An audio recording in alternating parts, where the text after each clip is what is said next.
Okay, so my next project is going to be building a mailbox, building and installing a mailbox for my new property. And I'm going to be using this new skill saw on the Bluetti just to demonstrate that. And I'm just going to build it from scratch and put it in.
All right, so that was a fail, basically.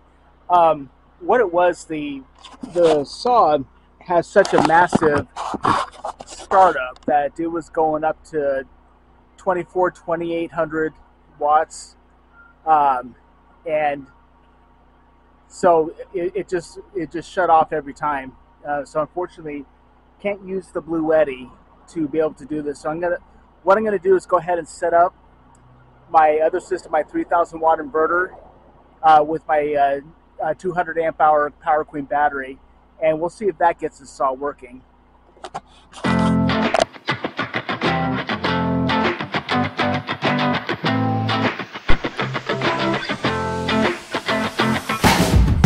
right now I'm just taking a breather in a nearby bar, getting some iced tea to cool off a little bit in the middle of it. So I'm waiting for my batteries to charge. Like I said, we'll go ahead and try to use the 200 amp hour battery with the 3000 watt inverter and see if that runs the saw.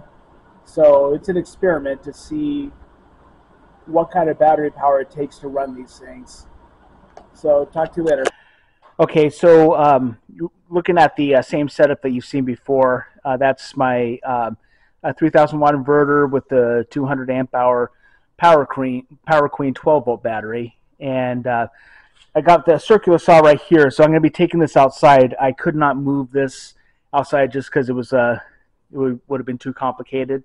But I have an extension cord, and so but I did want to show really quickly that it does work. So go ahead and fire this up really quick. Just pull the trigger on it.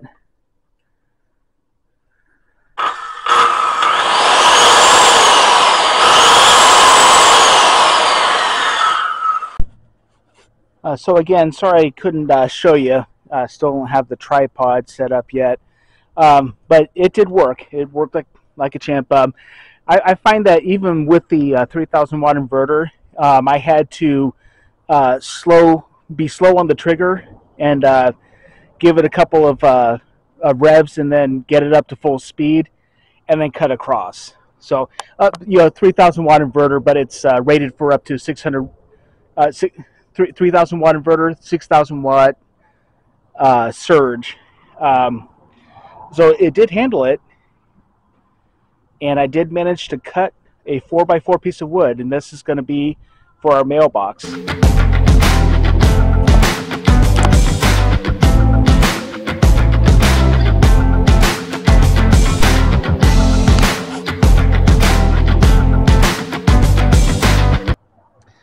Alright, so this is how I'm going to put on the horizontal piece that will fit underneath the mailbox.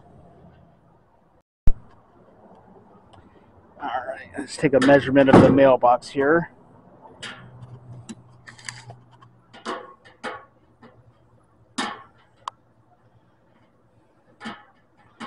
So we need to cover at least 10 inches, well, 12 inches if we include the back right there.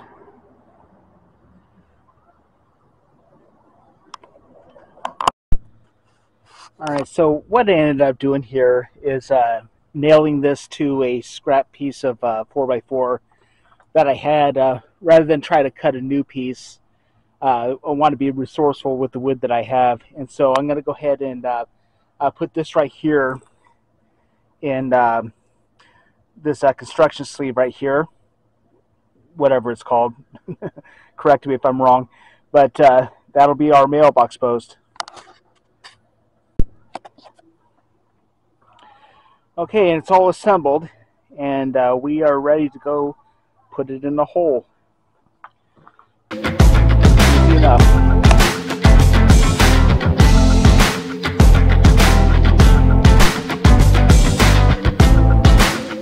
Alright, so we're here at the site where we're going to be putting in the mailbox.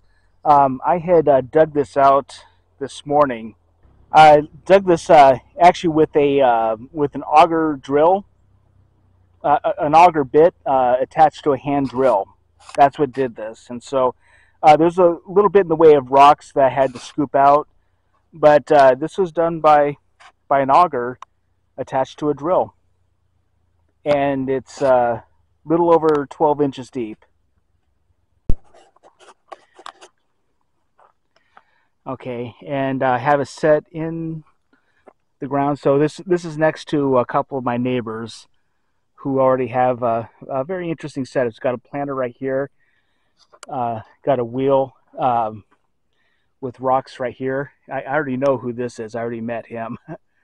He's got he welds, does a lot of welding, and so you see this interesting setup here.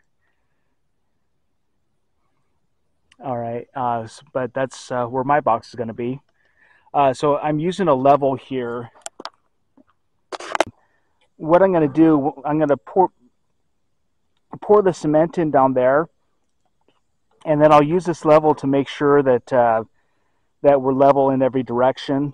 And the cement will be dry, so I'll be able to just move it around, get it to the place that I want, and go ahead and pour in water to let it cure. So I'm getting right on that. All right, so we got the concrete poured in dry. We are fairly level in every direction.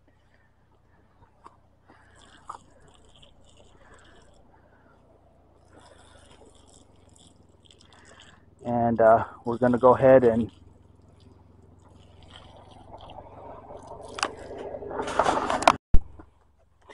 Alright, I got interrupted because I was meeting some of my new neighbors.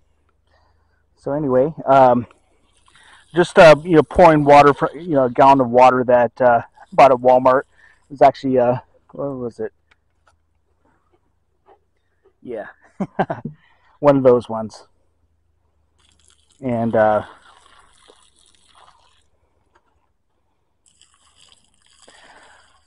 it's not going to take much, and this will keep absorbing.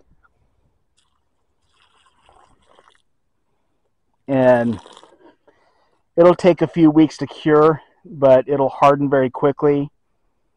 And I'm not in a hurry. So it'll take its time to cure, but it'll be fine. So this is my new mailbox, and by the way, you see that there's no numbers on it. Well, I don't have an address yet. I'm still waiting on that. And so I'm in contact with the county for an address to be assigned to me. But you know, I'm sure it'll be close to that number there or that number there. All right, we're all set.